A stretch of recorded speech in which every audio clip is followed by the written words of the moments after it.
Welcome to the second installment of Avalanche Mailbag, where I try, keyword try, to discuss some of your questions and observations. As I write this, the Avies have lost 3 games in a row and just lost 2 key young forwards Tyson Yost and JT Compher, not to mention a defenseman Patrick Nemeth who was among the NHL's leaders in plus-minus. There has also been some speculation out there that things are getting worse between Matt Duchene and the team again. I'm going to, therefore, distill the many variations of the question, will Duchene be traded anytime soon, into one and discuss it here. Here's what I think. I do think Duchene wants a change of scenery, and I am a bit concerned that his situation will become a larger distraction as time goes on. But I don't think this is a case of him growing more frustrated of late. I haven't sensed his attitude, demeanor any different from when he first reported for training camp. He's been professional, has played hard and mixed with teammates. But this still is not a guy with big smiles on his face. He's basically punching a time clock every day and going home when his shift is done. Do we all wish it was a better situation? Of course. It's been awkward from the start. You want everyone to love wearing the sweater. You want everyone to feel great about being where they are. I do believe that hockey is a game of chemistry and camaraderie, and when those things are missing, winning gets harder. That's not to say everyone has to love each other. But when things are awkward, when people feel like they're walking on eggshells around each other, it's a tougher situation to develop winning chemistry, in my opinion. So, Joe Sakic needs to deal him as soon as possible, right? Well, if anything is imminent, I'm not hearing it. Not to say a deal can't happen 10 minutes from now, but I'm still not hearing that anything is very close. If Sakic is going to deal Duchene, he wants full value in return. What is that? It depends who you ask, but everyone knows it's, at minimum, a real good defenseman and or a real good defensive prospect, and probably a draft pick and or another prospect. Here's the thing, Sakic probably only has until the season's trade deadline to really get anything close to what he wants. If Duchene is not dealt by the start of next season, he'll go into the final year of his contract with Colorado and be eligible to be an unrestricted free agent when that one is over. You think Duchene is going to want to resign here? If all things stay equal, the Avies cannot let Duchene walk for nothing, like they did with Paul Stastny in 2014. Now look, the Avies were in a damned if they did damned if they didn't scenario with Stastny then. Stastny was in the final year of his deal, eligible to be UFA, and the Avies explored trading him. But they were in the midst of what finished a Central Division winning season, with Stastny one of the top contributors. How would that have looked to the fans if they traded him? Stastny wound up getting a very fair offer to stay, but he took a little more money to sign with the St. Louis Blues. The Avies have to get something for Duchene. I think they can still get a lot from a team that is desperate for offensive help. Here's what I think will happen. I think if the Avies continue to muddle along with a mediocre record, Duchene will be traded somewhat soon. I would bet by Christmas.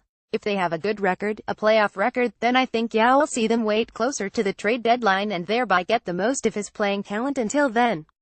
Either way, I think Duchene is gone by the deadline at the latest. The deadline this season is February 26th. That's a little more than 4 months away. By then, this whole saga should be over. Hey Dater, if Patrick Nemeth continues to play well throughout this year, providing Barrie with the much-needed coverage, how likely is it that the Avies will resign him? If they do, will that delay the development of our younger defensemen that are rising through the ranks, Timmins, Makar, etc.? And secondly, at what point in the season should Yakupov be extended if his good play keeps up? Thanks for all you guys do. I wouldn't worry about Nemeth delaying the debut development of either Makar or Timmins. Both of those kids are big pieces of the Avies' future, but they were still only drafted this summer. They're still just teenagers. I definitely don't think it's out of the question either one, especially Makar, could make the team next season, but that might still be a stretch. As for Yakupov, well, your question was sent a few days ago, before Yak was benched the other night by Jared Bednar for all of the third period. He certainly started off well, but as of this writing, Sunday night, he's back in the doghouse. It's been a frequent residence for him in his NHL career. So, let's hold off on the extension questions for now. He's still got to prove he can be an everyday player. Hey Dater, the Avies genuinely look improved thus far this season. After watching the Broncos flounder at quarterback despite having an elite defense, it begs the question pertaining to the importance of drafting. Should the Avies tank this season on purpose to permanently for the foreseeable future address their woes at defense by drafting a generational talent of their own such as Dahlin, Svechnikov, or Boquist? The Avies very well could sit squarely in the middle of the standings this season if they're not careful and play to their current full potential. Would this be squandering a possibly epic draft class opportunity? Thanks Dater, Aaron Wagner, Aaron or Wags if you prefer. Good question, but one that's tough to answer. How has getting a top 5 pick in some of the most recent drafts done for their overall success? Trying to scheme the draft lottery is a risky thing, especially now that the worst team in the standings doesn't guarantee itself the top pick. Just ask the AVs of last year. On the other hand, you're right. Fact is, sometimes being awful, tanking as much as you can, is the best way to get better faster. You get a generational kid at number 1, and you can get back to the playoffs in a hurry. Edmonton did it in their second year with Connor McDavid, for instance. My prevailing attitude, though, don't gratuitously try to tank. Play with honor, give the fans your best effort possible and go from there. It's just better karma. 1. What do you think of Bednar's systems so far, now that he has had a full off-season, actually had veterans at camp and has had the chance to hire his own staff too? Bednar seems like an incredibly smart guy based on his interviews. I am always completely blown away by his ability to recall and break down multiple game moments while answering questions. Liv. Given your experience with other coaches, is Bednar simply more articulate than average, or is he legit more astute on the bench? Personally, I do enjoy listening to and talking with Bednar. You're right, he does have very good recall and breaks it down quickly and concisely. He'd probably be a great TV analyst. I've always enjoyed, for the vast majority of the time anyway, dealing with AV's coaches. From Mark Crawford to Bob Hartley to Tony Granato to Joel Kenneville to Joe Sacco to Patrick Waugh and now to Bednar, they've all been professional with the media. His systems, I mean, to me, your systems are only as good as your players. I have noticed the AVs are spending less time in their own zone than last year and seemed to have a better scheme in getting pucks out. I think he has a more conservative offensive system than Patrick Waugh did. His forwards aren't as high up in the defensive zone as they were under Roy. I just think that Bednar needs a better defense to play the kind of hockey he really wants. But every coach who isn't winning usually says that. It's why defensemen are at such a premium in this game now. And why it's harder to get them in trade, even for a guy like Matt Duchene. Hey AD, first of all, I just want to say I love the site, and what you AJ and the rest of the BSN crew do is fantastic, and I look to you guys first for any Colorado sports news. My question for you is, what do you love most about being a writer? Thanks for the good words for myself, AJ and BSN. We are growing very fast and I work with a bunch of insanely ambitious young people. I just try to keep up. I've been really lucky to have earned a paycheck in this business every single year since I got out of college in, 1988. Academically, writing is the only thing that I've ever felt came easily to me. That isn't to sound arrogant at all. I beat myself up constantly about my writing. It can always be better. It's just that I've always felt at home with my fingers at a keyboard. Actually, when I was a kid, we wrote our papers in longhand, in pencil or pen.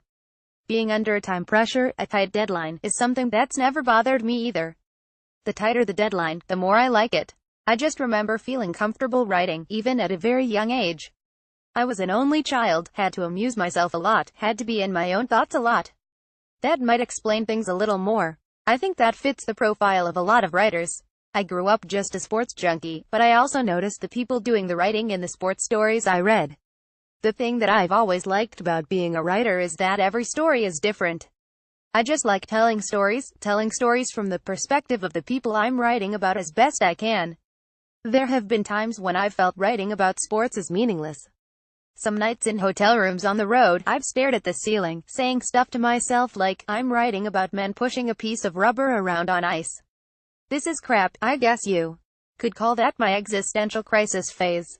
Thankfully, I think that phase has passed. I worked for a while as a teacher in a tough school district too, and that really helped me a lot. Being able to help even one kid made me feel like I was doing something more meaningful, and I think I did that with many kids. But as one whom I told some of my existential angst told me in response, hey, what you're doing has value to people like me. It's how we get enjoyment away from our meaningless lives. That made more sense to me, lol. Thanks to you and anyone else who has read my stuff over the years to have allowed me to do it. Got a question for Adrian? Email him at emailprotected@adriandater. Adrian Dater is a staff writer with BSN Denver. He started his journalism career way back in 1988, as a proofreader with the Concord Monitor as a kid out of college, Keene State College, and has wended its way since with a 25-year stop at the Denver Post, 20 of which were spent as the beat writer of the Colorado Avalanche, from its inception in 1995. Adrian has also worked as a primary hockey writer with Sports Illustrated, The Sporting News, The Hockey News, Versus.com, and Bleacher Report.